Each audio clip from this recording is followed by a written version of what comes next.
Yes, Prabhu. Okay.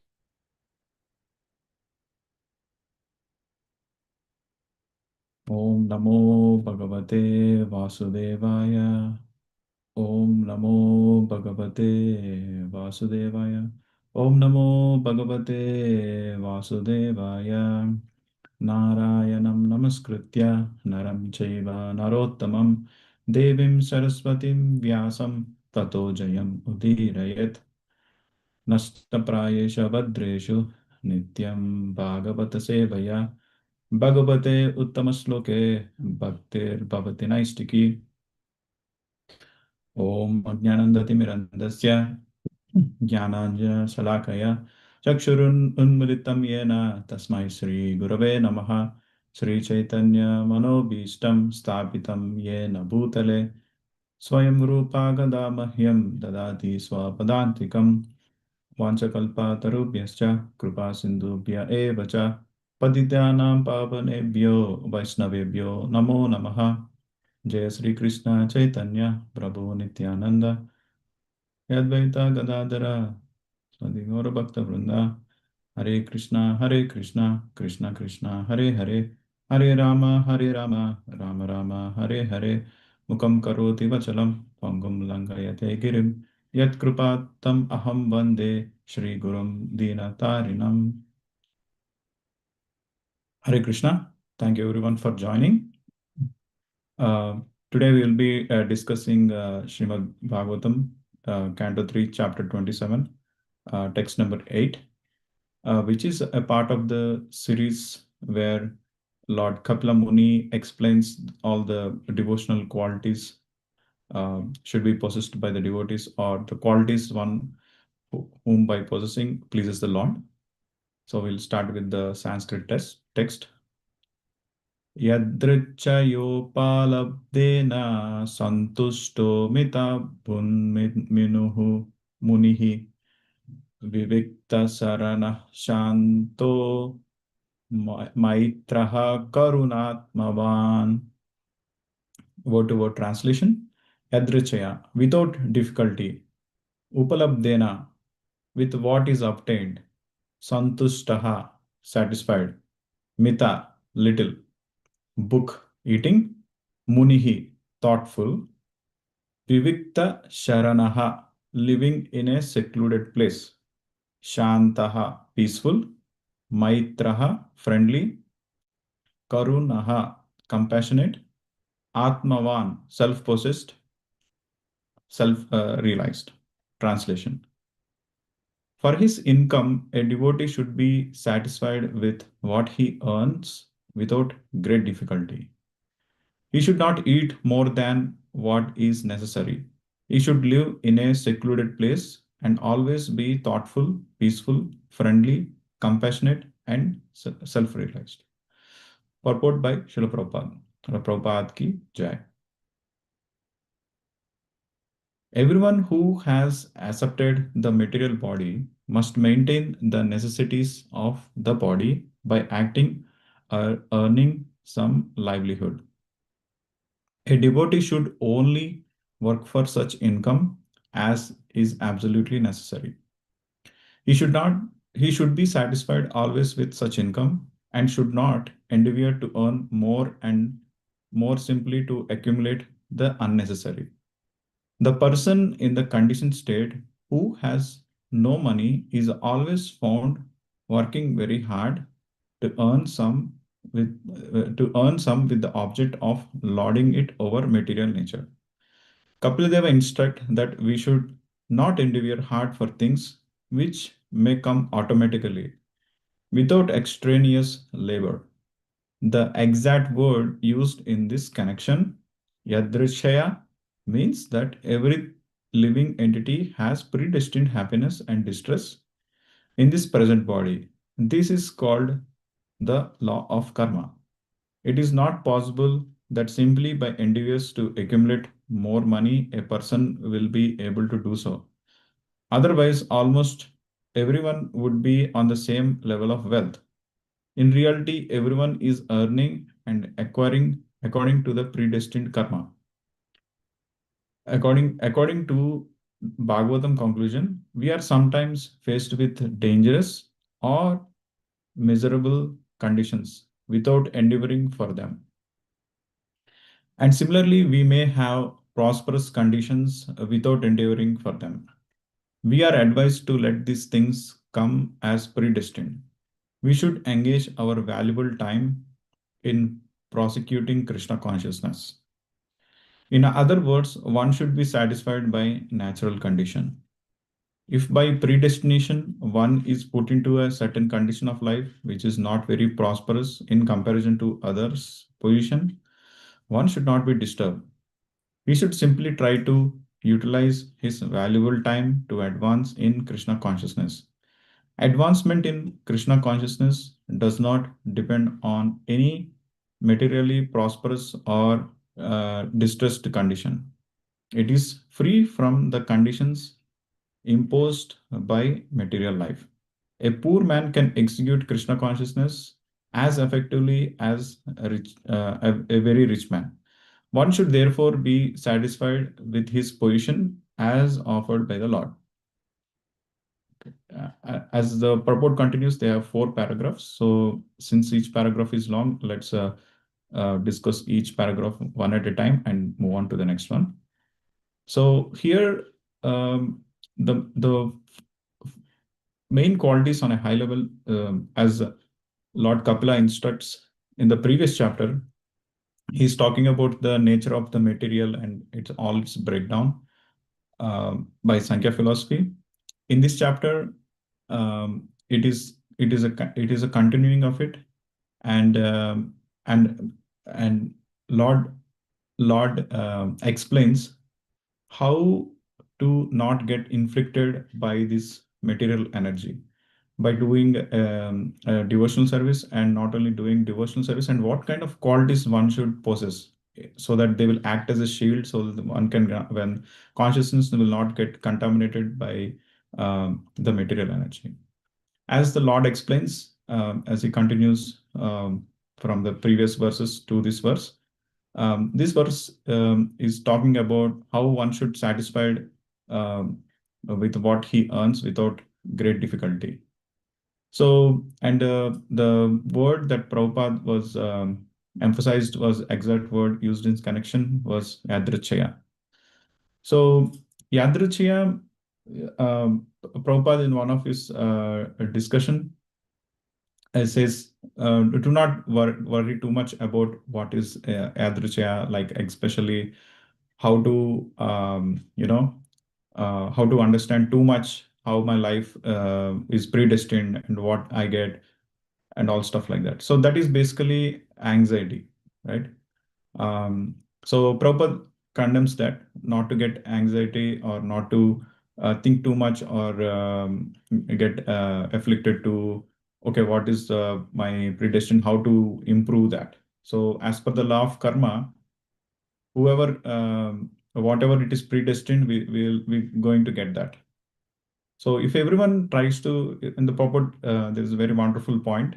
It's actually it's a common sense. If everyone tries to endeavor too much or endeavors and gets the result for the material wealth or for the positions, everyone should be, you know, everyone should be an equal, equal level of wealth. But no matter what, some people they work a lot, but they don't get a lot of wealth. But some people, they doesn't seem to be working at all, but somehow or other they keep getting richer, and the prosperous come out of the way. So what it means? So it is predestined, and we, whatever the quota that is allocated for us, it will come with automatically, as purport says. So, but one can say that, okay, how, this can be interpreted as, okay, if everything is predestined, why should I even work? And that might lead one to get lazy or, complacent to our duties. So here the purport doesn't say to be complacent or, irresponsible to the duties. So what it exactly mean, or could be translated as, okay, whatever the condition that Krishna put me here, I'm satisfied with it. And also I will make a practical plan in growing myself in spiritually.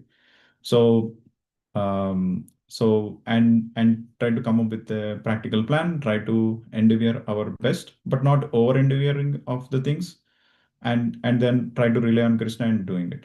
So um, any thing that creates an anxiety, right, for us in either with dealing with the material energy, that is indication that somehow a person is hankering for a sense gratification, directly or indirectly, whether it could be a direct a material thing, or it could be a subtle thing. That is an indication. If one is working for Krishna, or one is satisfied with what it is allocated and still working, and he's not worried about the results. He thinks like, okay, I'm doing my best, and it's up to Krishna who going to decide. So he'll be not be in a anxiety state. Oh, will I get that, or will I able to make that or not? So because he's completely dependent on Krishna, he will work as his responsibility to the best of his possible, knowing that the ultimate business is working for the Lord, and working on his spiritual progress. Anything that hampers the spiritual progress, that is something that needs to be stayed away. When we'll be discussing further later on in the other verses from Bhagavad Gita, how that competition is like whoever is chasing after the material positions is simply driven by ego. That is not a God consciousness. For example, if we go to Bhagavad Gita chapter uh, number 3 and 27, if we go to the translation, the spirit soul bewildered by the influence of false ego thinks himself the doer of activities that are in actuality carried out by the three modes of material nature. So what does it mean? So the competition for chasing after the material things, yeah, that is definitely not the God consciousness. That is that is mode of nature acting on a person, and he thinks that because of my effort, because of my intelligence, yeah, this is getting, I'm the doer of it. In most of the cases, who thinks, even though who are very material successful, it's all because of his own endeavors. Sooner or later, they will get bewildered by the material nature, and he will feel so helplessness. But because of the ego of the person, he continues to strive and does unnecessary effort without doing the actual progress on one's spiritual life or Krishna consciousness life. And the material energy for those kind of persons will keep engaged in that illusionary goals, just like um, just like a lizard on the desert, right? Seeing the um, mirages on the desert, thinks that it is an oasis. It's keep going on with a lot of endeavor, but it never reaches it. It is like that. It's a person who is not gone God consciousness, um, with with all this motto of doing extra endeavors, will not get satisfied. Even if he reaches that level, he will never get satisfied. There is one interview with one of the most richest person in the previous generation, before the Bill Gates and Elon Musk era, or Warren Buffett's era. And he was interviewed, what is one word that you would that is driving you to get the results what you want? He said it's more. So even he's the most richest person um, in the US. He's not satisfied. He says more. He says more, always more, more, more. He's like a lizard on the desert. He's always chasing after chasing after the mirages, thinking that it is illusion, won't give happiness. He's not satisfied. That's how the nature of the modes of nature keep engages. That is not at all a God consciousness. You're never going to get satisfied, even if you are. if a person is going to be a top richest person. Moving on, um,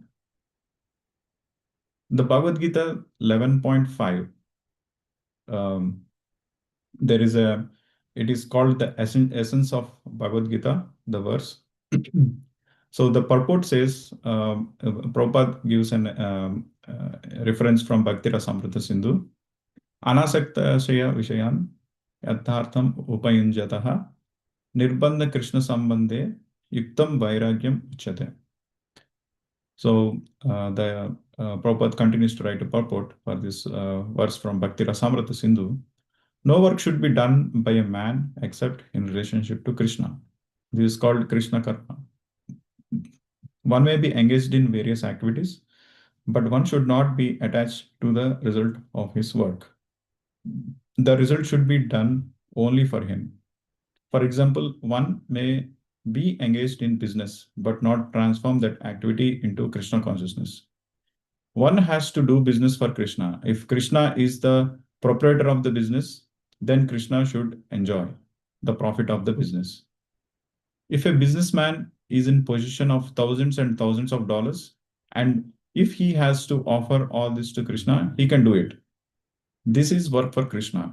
Instead of constructing a big building for his sense gratification, he can construct a nice temple for Krishna, and he can install the deity of Krishna and arrange the deity service as outlined in the authorized books of devotional service. This is all Krishna karma. One should not be attached to the result of his work, but the result should be offered to Krishna, and one should accept prasadam, the remnants offerings of Krishna. And it goes on. If one construct a very big building for Krishna and install deity of Krishna, one is not prohibited from living there, but it is understood that the proprietor of the building is Krishna. That is called Krishna consciousness. So here Prabhupada gives a very nice example of how we can utilize the material position, how we have to work for Krishna. And he give an example of, okay, if you have, one has thousands and thousands of dollars, construct a building for Krishna or install deity of Krishna and make him as a proprietor and continue to work as a servant. So that is the essence of how we have to work and how to make Krishna as a center, as a center. So a jiva is always a servant of Lord, whether it's in the material world or it is in the spiritual world. So one has to understand his ultimate position and act accordingly, and how to act. This is some of the these are the principles laid out in this purport. Moving on to the this is part of, it's again in Bhagavad Gita chapter 12. This is part of Bhaktastakam. Krishna says to Arjuna, what are the qualities of some of the devotees that pleases him in chapter 12? They are very similar to or same what Lord Kapila is instructing us here in this chapter, right?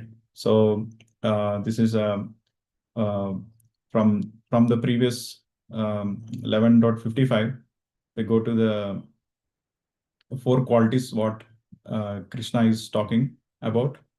One has to be, whoever engages in the pure devotional service, number one, should be free from contaminants of fruitive activities and mental speculation. Number two, he works for me. And number three is who makes me the supreme goal of life. And number four, who is friendly to every living being. And he certainly comes to me. Krishna doesn't say, okay, you have to be friendly only to my devotees. No, Krishna says that we have to act in such a way, or we have to be friendly to every living entity. It is not only just to the devotees and the rest of the living entities or the rest of the other people, neglected or having envious to other people. That will not work in that way.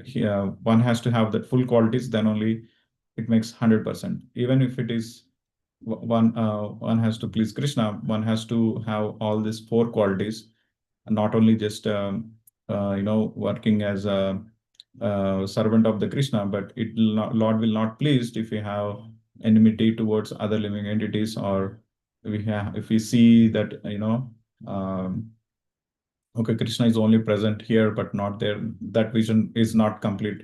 It's not complete understanding. So that is something to keep in mind. And Bhagavad Gita in chapter 12, text number 8, it says that um, the translation is just fix your mind upon me, the Supreme Personality of Godhead, and engage all your intelligence on me. Thus, you will live with me always, without a doubt. So this is the highest. Krishna lays out some like, for example, if I go to the summary or high level overview of chapter number 12 here. So from 8, he gives us the highest standard of principle of how what are the qualities that one should possess that pleases Krishna. And not everyone can able to completely fix upon Supreme Personality of Godhead and engage all the intelligence onto the Lord. But this is the highest standard set by the Lord. But if someone who couldn't do this, and he gives another option, like fix your mind upon me without deviation, then follow the regulative principles of Bhakti Yoga.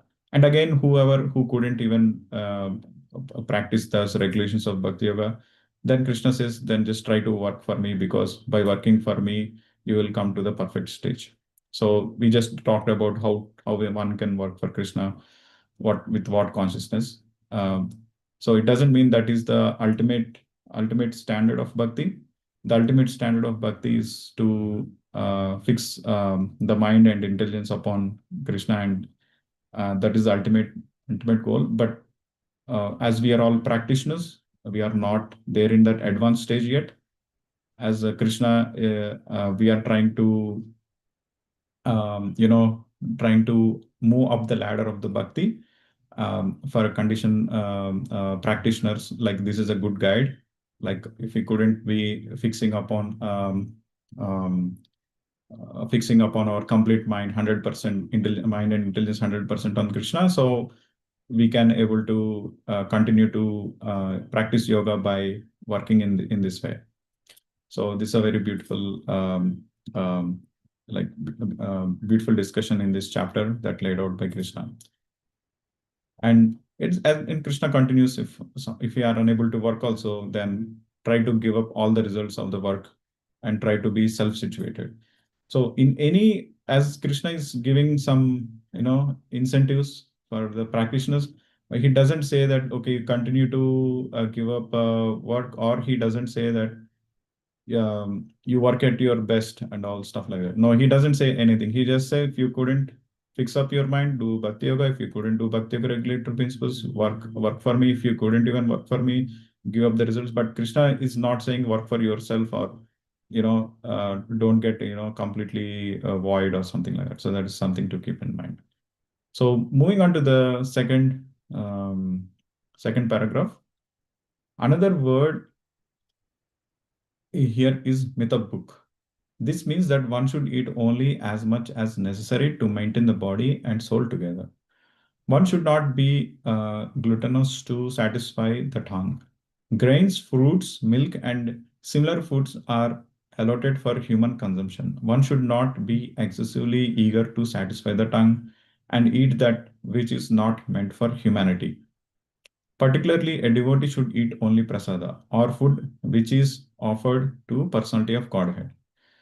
His position is to accept the remnants of those foodstuffs. Innocent foods like grains, vegetables, fruits, flowers, and milk preparations are offered to the Lord, and therefore there is no scope for offering foods which are in the modes of passion and ignorance. A devotee should not be greedy. It is also recommended that a devotee should be a muni or thoughtful. He should always think of Krishna and how to render better service to Supreme Personality of Godhead. That should be his only anxiety. As a materialist is always thoughtful about improving his material condition, a devotee thought should always be engaged in improving his condition in Krishna consciousness. Therefore, he should be a Muni. So here, Krishna in the second paragraph, or Prabhupada talks about uh, the word mitabuk, the importance of eating what is just necessary, and especially the prasadam. So, with this context, in Bhagavad Gita, um, chapter number 6 and 16, I mean, Krishna talks about how a yogi, how he has to eat, right? So it is very similar to what Lord Kapila was talking here. So the translation goes like, okay, translation goes like, there is no possibility of once becoming a yogi, oh Arjuna. If once eats too much or eats too little, sleeps too much or does not sleep enough. So it's very interesting, Krishna talking about um, how a yogi has to eat, and that is similar to what Lord Kapila Muni also talks about. So the purport says the regulation of diet and sleep is recommended herein for the yogis. Too much eating means eating more than required to keep the body and soul together. There is no need for men to eat animals because there is an ample supply of grains, vegetables, fruits, and milk. Such simple foodstuff is considered to be in the mode of goodness according to Bhagavad Gita. Animal food is for those in the mode of ignorance. Therefore, those who indulge in animal food, drinking, smoking, and eating food which is not first offered to Krishna will suffer sinful reaction because of eating only polluted things. Bhujante te tvi agam papaye pachanti atma karanat. Anyone who eats for sense pleasure or cooks for himself, not offering his food for Krishna, eats only sin. One who eats sin and eats more than allocated to him cannot execute a perfect yoga. It is best that one eat only the remnants of foodstuff offered to Krishna. A person in Krishna consciousness does not eat anything which is not first offered to Krishna. Therefore, only Krishna conscious person can attain perfection in yoga practice, nor one who artificially abstains from eating, manufacturing his own personal process of fasting, practice yoga. The Krishna consciousness person observe fasting as it is recommended in the scriptures. He does not fast or eat more than that is required, and he is thus competent to perform yoga practice. One who eats more than required will dream very much while sleeping, and he must consequently sleep more than required. One should not sleep more than 6 hours daily. One who sleeps more than 6 hours out of 24 hours is certainly influenced by the mode of ignorance. A person in mode of ignorance is lazy and prone to sleep a great deal. Such a person cannot perform yoga. So the last part is very important in this context that we are talking about with a book in the second paragraph. So he says, whoever eats more, he has to end up dreaming more, and because he dreams more, he has to sleep more, and because he's sleeping more, Prabhupada says anyone who sleeps more than 6 hours, they are mode of ignorance, and eventually they will be not fit qualified for practicing yoga or bhakti yoga. So that is something one has to be cautious about overeating, even though if it is prasadam, one has to eat that is absolutely necessary for him not to overeat. That is something one has to, as a practitioner, we all has to practice. Moving on to the third paragraph. The next item recommended is that devotee should live in a secluded place. Generally, a common man is interested in pound, shillings, and pence or materialistic advancement in life, which is unnecessary for a devotee. A devotee should select a place of residence where everyone is interested in devotional service. Generally, therefore, a devotee goes to a sacred place of pilgrimage where devotees live. It is recommended that he lives in a place where there is no large number of ordinary men. It is important to live in a secluded place. Vivikta Sharana. The next item is Shanta or peacefulness. The devotee should not be agitated. He should be satisfied with his own natural income, eat only as much as he needs to keep his health, live in a secluded place, and always remain peaceful. Peace of mind is necessary for prosecuting Krishna consciousness. So here it's like talking about living in a secluded place, and also especially emphasized on a sacred place, like a pilgrimage place to a devotee to live.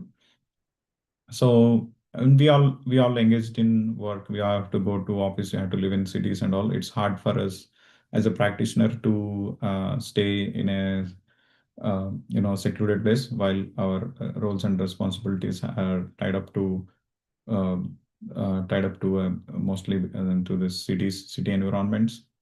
So how one can practice it, right?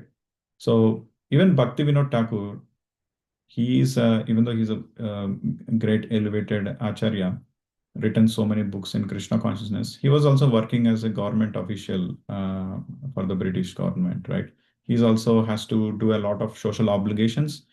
He's also live in cities like that, but his heart is always on working for Krishna or doing the devotional service. How his consciousness is always on how to spread Mahaprabhu's movement all over the world, especially to the West and all. Even he written some of the books, and he even sent to out of India to the West for the religious scholars as devotees. Some devotees have found some books in one of the libraries in the US, and that's how his consciousness is, right? So and also the home is a place that we can make Krishna as a center. Like we can have Jagannath deities, we can have uh, or Gaurnita deities, or every all deities of our what our scriptures as prescribes, and we can make our home as a very favorable or a sacred place to continue to progress our Krishna consciousness, even if we couldn't go to a sacred place. And also, why this importance of sacred place is emphasized, and because it is also Lord Chaitanya Mahaprabhu also emphasized on what are the five main limbs of bhakti that one can practice. So he says to chant Hare Krishna Mahamantra, to hear Srimad Bhagavatam, to worship the deities of the Lord. Sorry, I missed. Serve the devotees of the Lord, and to worship the deities of the Lord, and to live in a place of pilgrimage. So this is just performing these five activities can deliver one from the miserable conditions of material life, right? So our previous acharyas, right? So they given 64 angas of bhakti, right? Rupa Goswami talks about it. But Mahaprabhu gives only five to practice for us. And one of the five angas of bhakti is live in a place of pilgrimage. So Prabhupada in one of the purport or in one of the lectures says that okay, if one couldn't go to a place of pilgrimage, one should hanker for going to a pilgrimage place, and one should have the desire, or one should at least mentally think or meditate that he's practicing um, bhakti in that pilgrimage place. And Prabhupada is he created a big home that entire world can rest in it. There is almost there is so many sacred places or so many ISKCON temples all over the world. Even one if who couldn't go to the actual pilgrimage place like Vrindavan or Mayapur or any other wonderful pilgrimage places in India, they can simply go and they can meditate on those pilgrimage places. Just like over the last weekend, we happened so many devotees happened to go to Gitanagari, including myself. So the ambience of Gitanagari, like the cows, the peacocks, and the deities in the middle of the farm, it's very easy to remember Vrindavan. It's very easy to, meditate upon the Krishna's pastime with less distraction and, you know, being far from the all the city environment, right? So yeah, so if you couldn't, just like the other principle, Krishna says, if you couldn't fix it, practice the bhakti regulations. If you couldn't practice the bhakti, work for me, and if it couldn't work, you can try to give up the results. Yeah, if you couldn't go and live in the first class, go and live in a secluded place or in a nice pilgrimage place, try to develop a desire for it. And we have wonderful options, like we can go to our temple, and we can even make, if even fun who couldn't go to the temple daily, they can have a deities in the home, and they can worship there itself, right? So it's like there are so many avenues that one can practice this uh, principle. So we are running a little bit late. We are in the last paragraph.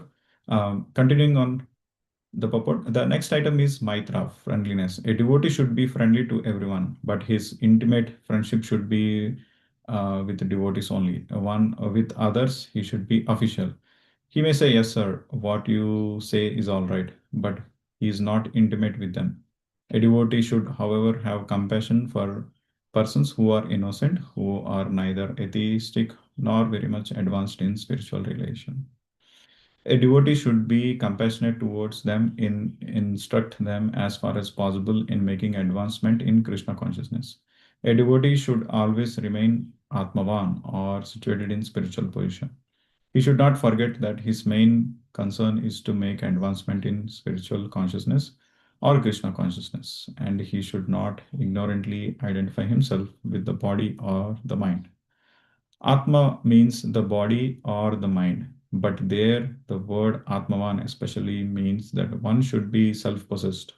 He should always remain in the pure consciousness that he is the spiritual soul and not the material body or the mind.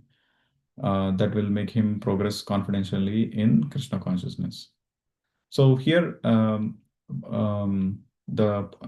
purport says that even though it is not advised to associate with the materialistic persons, but it's not so practical not to deal with them at all. Um, so here gives a nice principle of okay, you can be respectful to them, you can be official and say, yes, sir, you're all right. But internally, we shouldn't disclose our, confidential matters to them, open up our heart and discuss key important things, right? Or any key decisions that one has to take.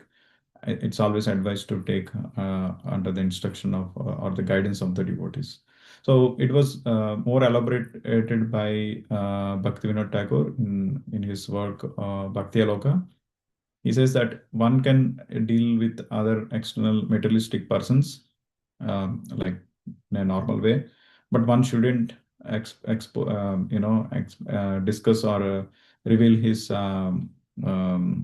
take reveal his heart too much, or and not to take key decisions of life.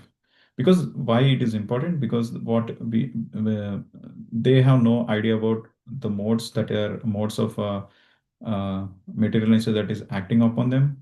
The advice that materialistic could give, they might, you know, um, they might put us in a condition where we have to deal with a lot of passion or mode of ignorance, etc. Even if it is mode of goodness, that might not be helping much with the spiritual progress of one practitioner. So we have to be one has to be very cautious in taking or revealing the heart to the materialistic. It's not like one has to be cautious. It is not advised at all. Officially, we can be friendly externally, but all the important things should be only disclosed, take guidance from the devotees ultimately, because those advices from the devotees, they know which are favorable for cultivating bhakti and which are not. There might be the materialistic person doesn't have any idea about what is the spiritual life and the significance of it, the importance of life. So they might give an advice that is detrimental for one's progress. So yeah, that's all I have to share. I will end sharing this. Please do let me know if anyone has any thoughts or any questions.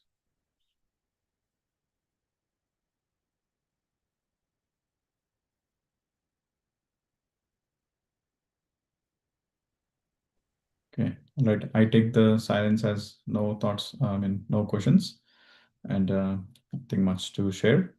Right. We are 30 minutes over time. Sorry for that. Thank you, Prabhu. Yeah. Nice. Yeah. Nice explaining the qualities. Yeah. Thank Yeah. you. My pleasure, Prabhu. Thank you very much. Thank you, Prabhu. It was a wonderful session today. Thank you.